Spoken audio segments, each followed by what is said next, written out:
Are you out of your Vulcan mind? No human can tolerate the radiation that's in there. As you are so fond of observing, Doctor, I am not human. You're not going in there. Perhaps you're right. What is Mr. Scott's condition? Don't move. Okay, make nice. Give us the ray gun. I warn you, if you don't lie on the floor, I will have to stun you. Go ahead. Stun me. I'm very sorry, but...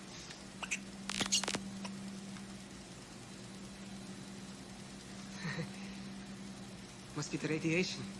Because in one moment of history-making violence, nature, mad, rampant, wrought its most awesome creation. For born in that swirling inferno of radioactive dust were things so horrible, so terrifying, so hideous. There is no word to describe them.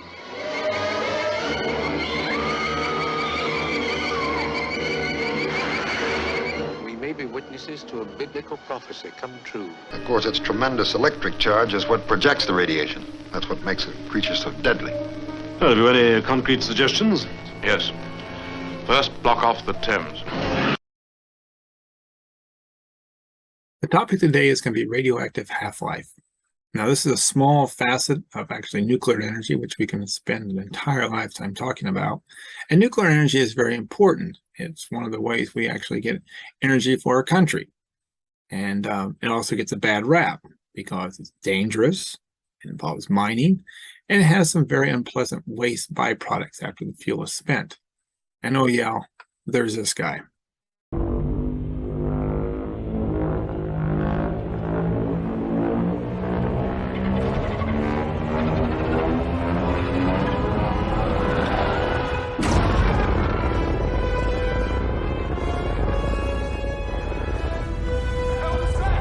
But everything that we get energy for also involves danger, waste products, and possibility of just, mining problems.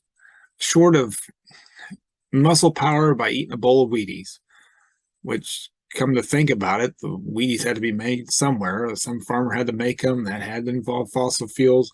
It had to be industrially processed, which involves a factory. So yeah, I guess that's dangerous to a box of Wheaties. Just about anything is going to involve some danger. The question is, what are you willing to put up with as far as getting the lights to come on inside your house and staying warm?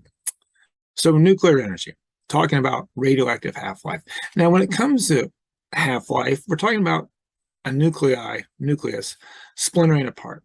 Nuclei shouldn't be stable at all. We've been talking about the Coulomb force. Coulomb force says that like charges repel each other. A nucleus is made of protons, positively charged, and neutrons, which have neutral charge. The protons do not want to be close to each other whatsoever by the Coulomb repulsive force, since they have like charges. The neutrons care less. But still, the nucleus, usually for most of us, we're here today, is somehow stable.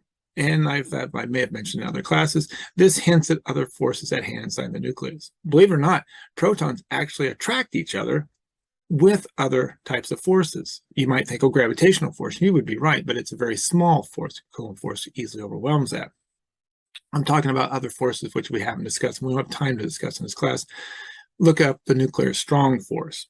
And neutrons also attract via that force too. That's why nuclei have them in them to stabilize them.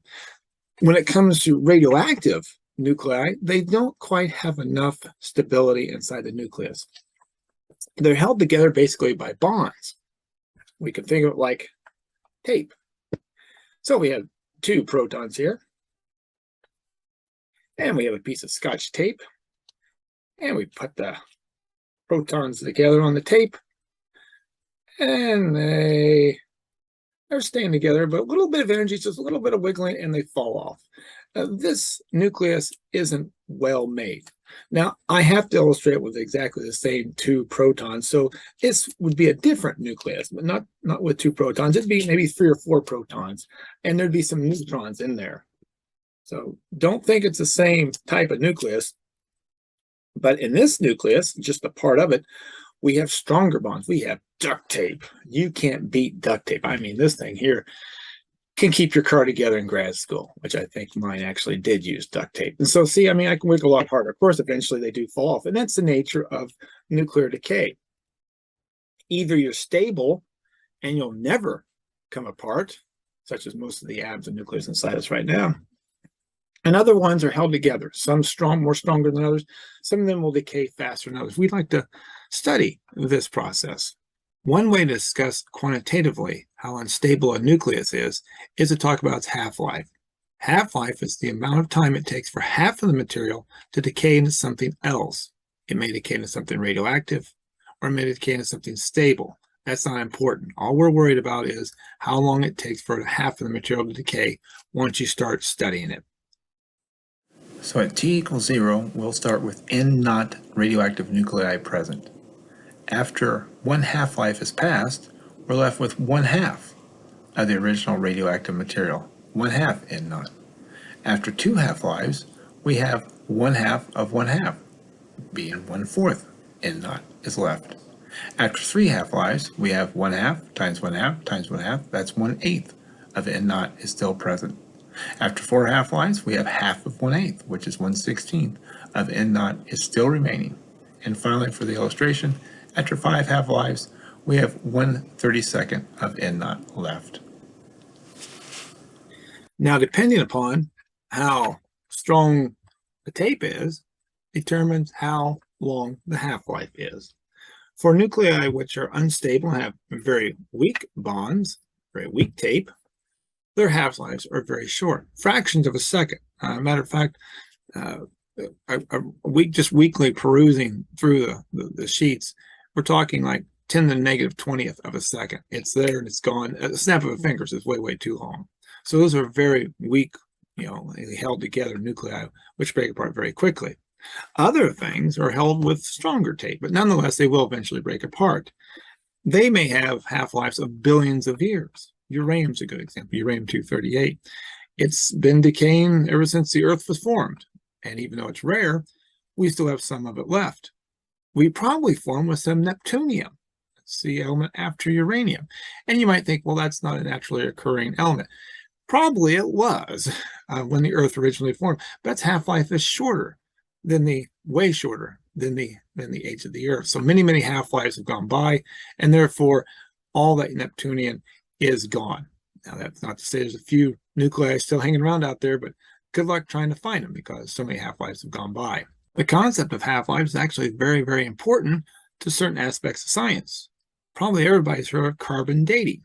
Carbon-14 has a half-life of about 5,700 years.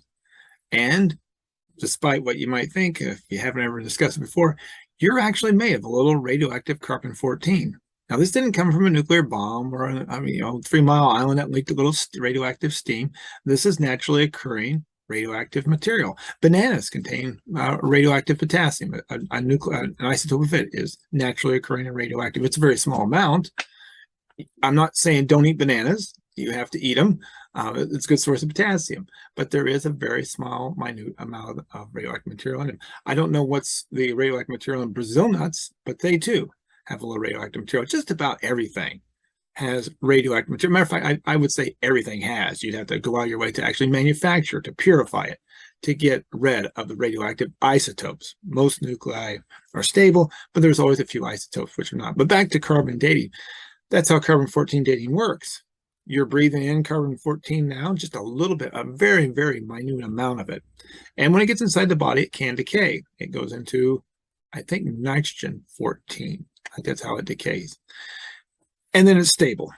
So you think you lose your carbon-14, but you keep breathing in, you keep eating things which have carbon compounds in them, and that brings in, basically, you are at equilibrium. The amount of carbon-14 in you stays constant as long as you keep breathing and eating.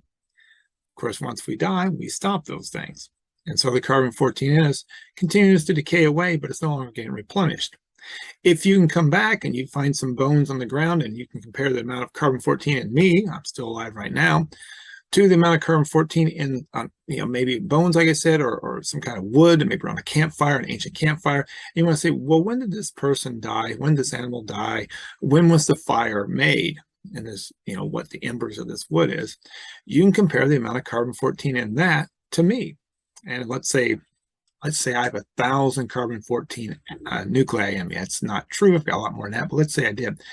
And you saw that this piece of wood had only 250. And of course, that's got to be per gram. I got to say that because you think the embers weigh a lot less than that would be true. So it's like number of carbon-14 nuclei per gram of me. That's 1,000. I'm alive.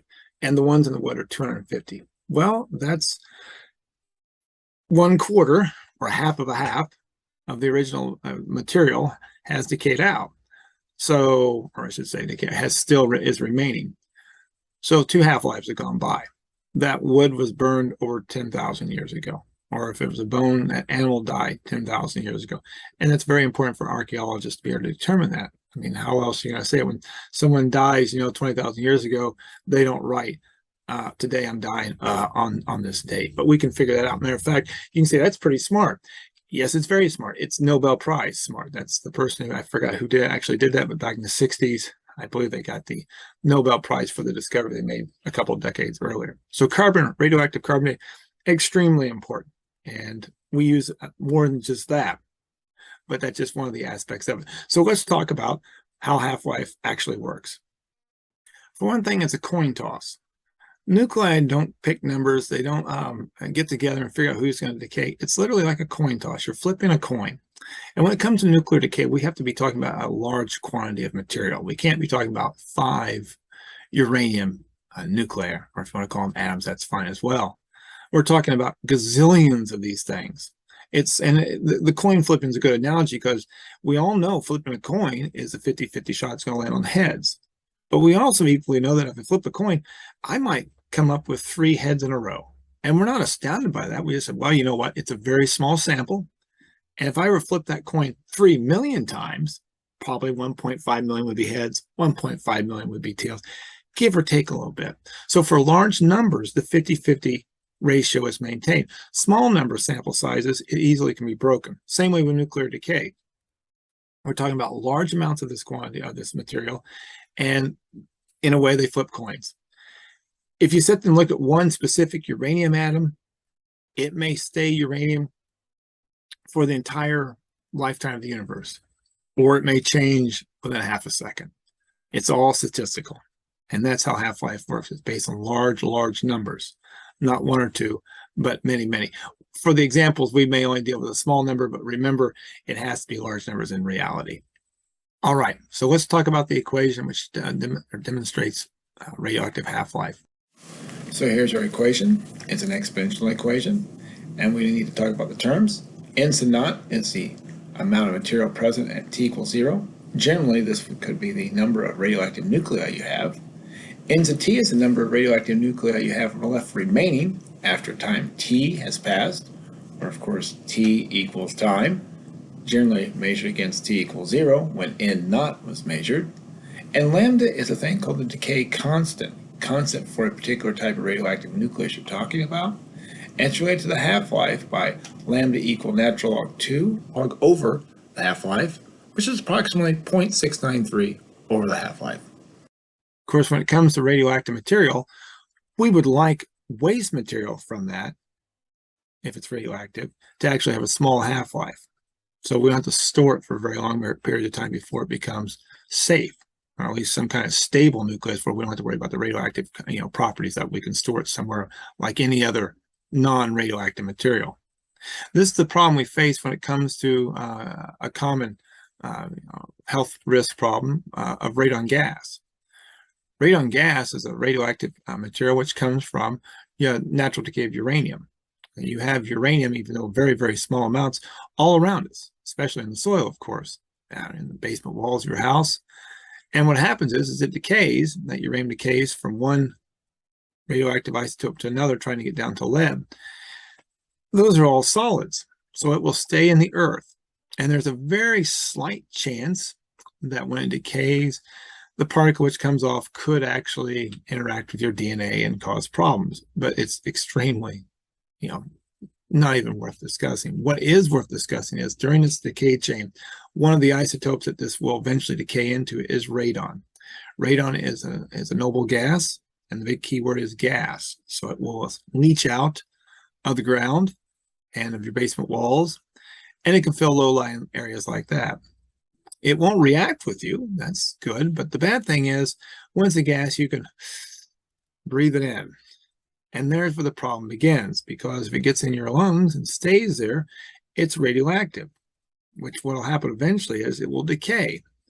And that releases a high energy particle. I forgot if it's a beta, which is a high energy electron, or an alpha particle, which is a high energy helium nucleus. But that could cause some damage to your cells. And worse yet, once it decays out, now it's a solid. I forgot what radon decays into, but now it's no longer a gas form. So it can stay in your lungs, and it can keep decaying, and it can cause some mischief down there. If you're lucky, the radiation will just go right through you, nothing will happen. If you're unlucky, I guess if you're not as fortunate, but you're still lucky, it will hit the DNA in the cells, and just a few little cells dying off won't mean anything at all. Of course, the bad thing is, in some cases, radon gas can actually cause a mutated, DNA in your cell, which can lead to cancer. So if you have a basement that you're in all the time, or poorly circulated areas with air, then definitely you maybe want to invest in some radon gas detectors and make sure that there isn't a lot of concentration down there. That, like, if you just can ventilate the air, keep it circulating, you can get rid of that. But that's just one example. So let's go on back to the radioactive half-life. So we need to do an example of radioactive half-life, and here it comes.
If we graph out the previous equation, we can actually see it falls like an exponential curve because it's an exponential.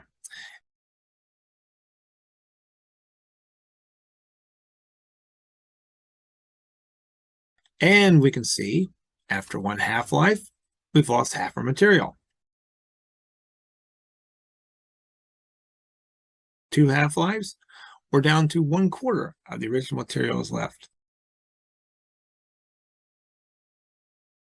And so on. Like I said, at very low amounts left, after several half-lives have gone by, statistically, there's not enough material left for this curve to keep up. It gets very choppy, but we're not interested in that. We're just interested in, basically when there's still a lot of material where this nature is still preserved. It's easy to figure out how much material is left if it's an even number of half-lives. We're interested in what happens when there's an uneven number of half-lives, and we'll use that equation for that. After 2.3 half-lives have gone by, how much of the original material would we expect to have? And that's nuclear half-life. It's a fairly easy concept, but it's good to get used to the exponentials, because we're going to see this, fingers crossed, when we hit things called RC circuits. When we have a capacitor charging or discharging, it also deals with exponentials. So if we can do it here, we can do it when we do it in that section when we can deal with current, actual electrodynamics. So why the bad rap for nuclear energy? Gotta leave with that. Well, I really don't know. There could be several reasons. One thing is nuclear energy is still more or less the newest thing on the block. It's over 100 years old now, but that's still the newest thing we've had. It's invisible, definitely can be lethal, so you have to be very careful about it. And I think that makes science fiction movies a little bit more exciting. Oil leaks in space. Engaging impulse engines. Core breach in progress.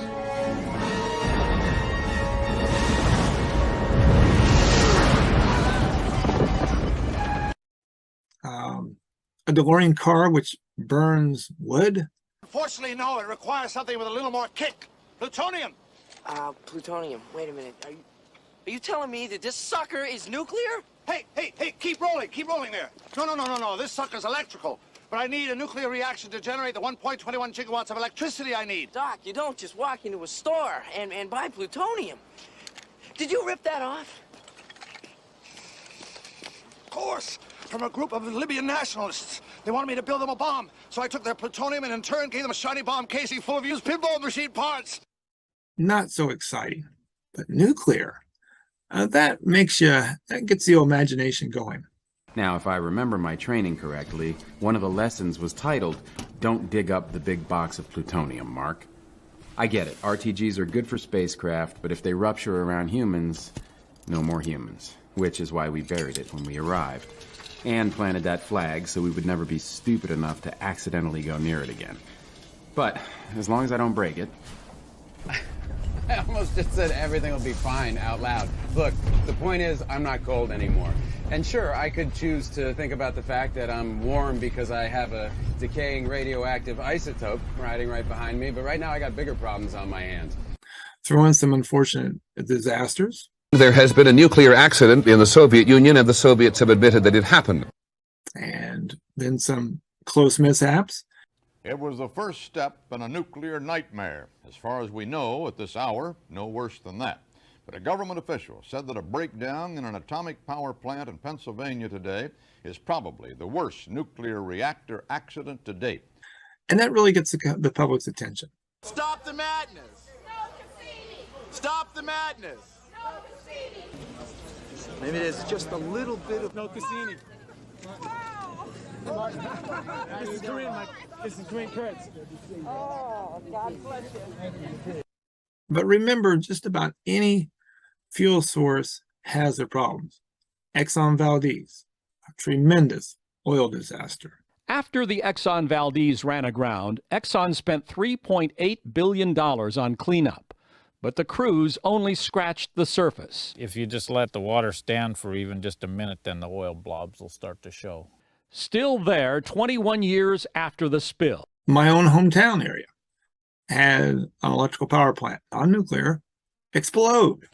We were just darn lucky that nobody was injured or killed in this accident.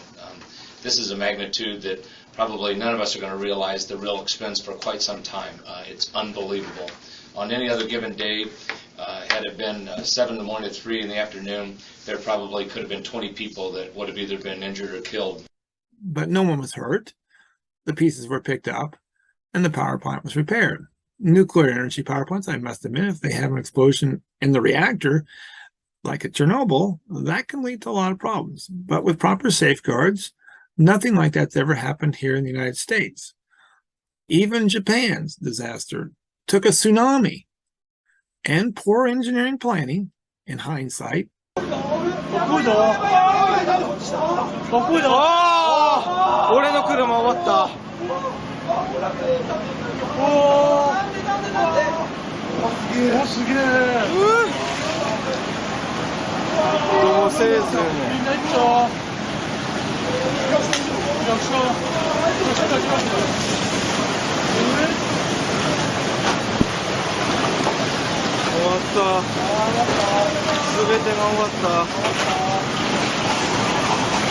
people paid the price, but they've gotten safer.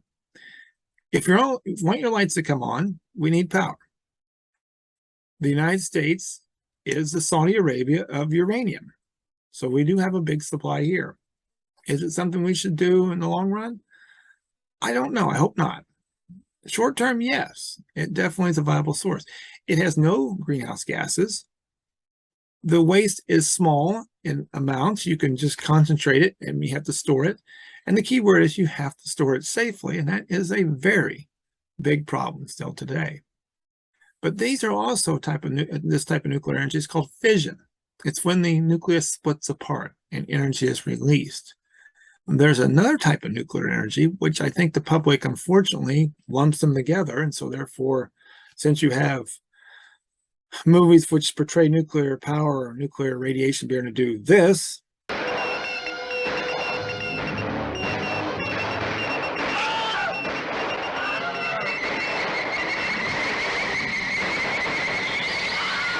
and this.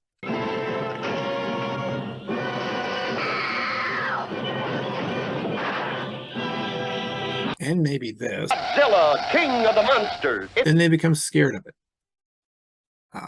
Nuclear fusion, which is making the headlines again after over 50 years of trying to study it, is once again showing promise. Unlike nuclear fission, where nuclei split apart, nuclear fusion, you combine nuclei. So you have literally two protons, and you're trying to ram them together. They don't want to come together. But if you get them to come together and fuse, you gain some energy out of the process. And what do you gain? What else do you get? Do you get waste? Of course you get waste. You get a helium nucleus. Non-radioactive. You can make helium balloons out of it. Or you can use it for medical purposes. So the waste from a fusion reactor, in theory, would be party balloons. As far as where is the source for your nuclear, for your protons? Well, water contains protons. So all you got to do is go out and grab a pitcher of water from the lake, and you're ready to fuel your city for a year. It's not quite that simple. And you can't quite use normal hydrogen. You got to filter out and get it. I think they're usually trying to hit tritium. It's a rare isotope, but it's easier to fuse.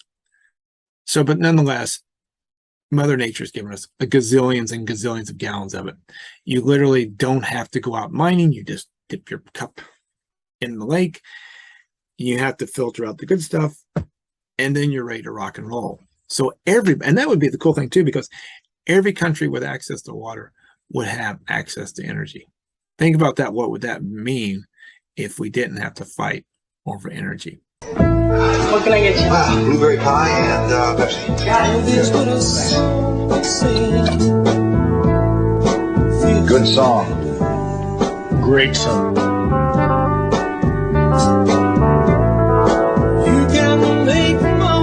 Working late on the holidays. Yeah, it's hard on the kids.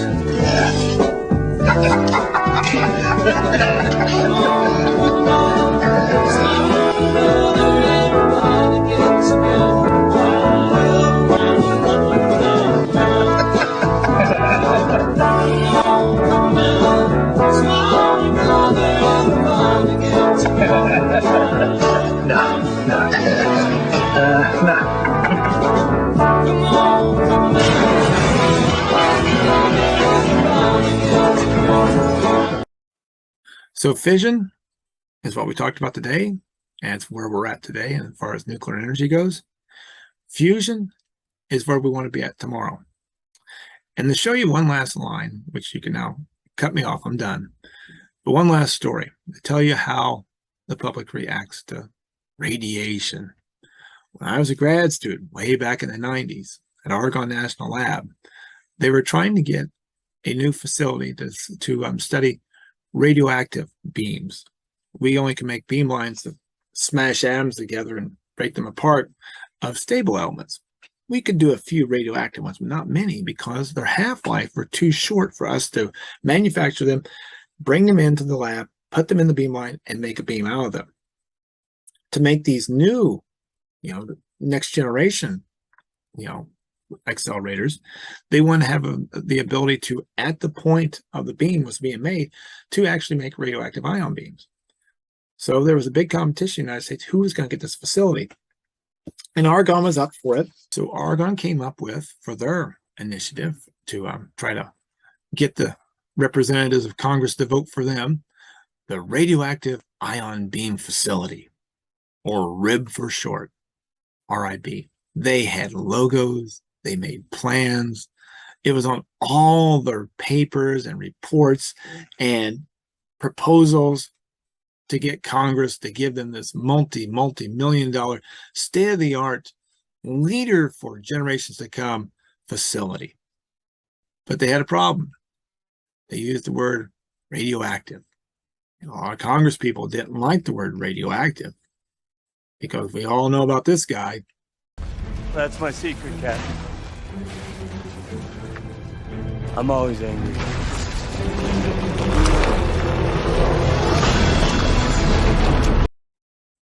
And they didn't want one of those in the United States. So what was Argonne going to do? They had all those logos. They had the letterhead.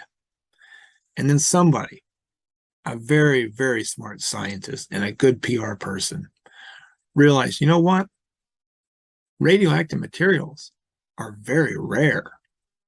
So they changed what RIB stood for to Rare Isotope Beam Facility.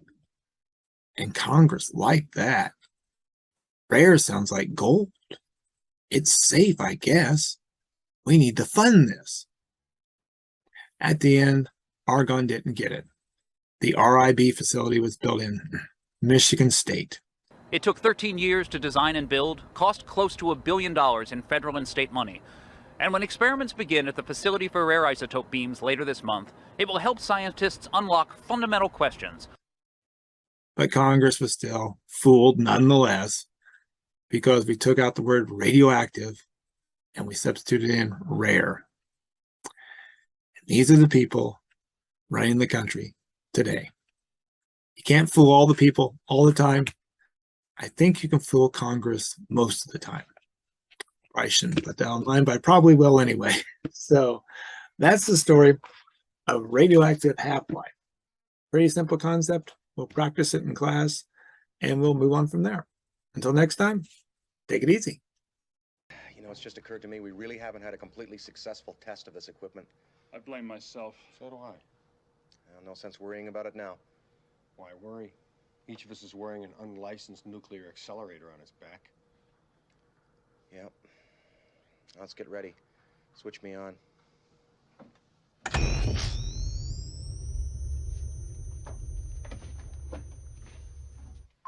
Good God, man, get out of there! No! Spoon back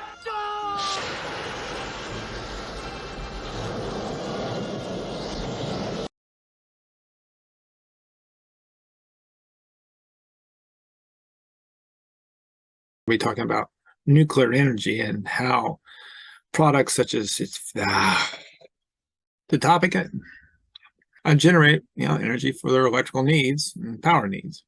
Gosh dang it. Or maybe eventually it will eventually. Oh my gosh. A nucleus is, like I said, the nuclei are to discuss a neutron. Damage, Mr. Scott. Admiral, I've got to take the mains off the line. It's radiation. Scotty,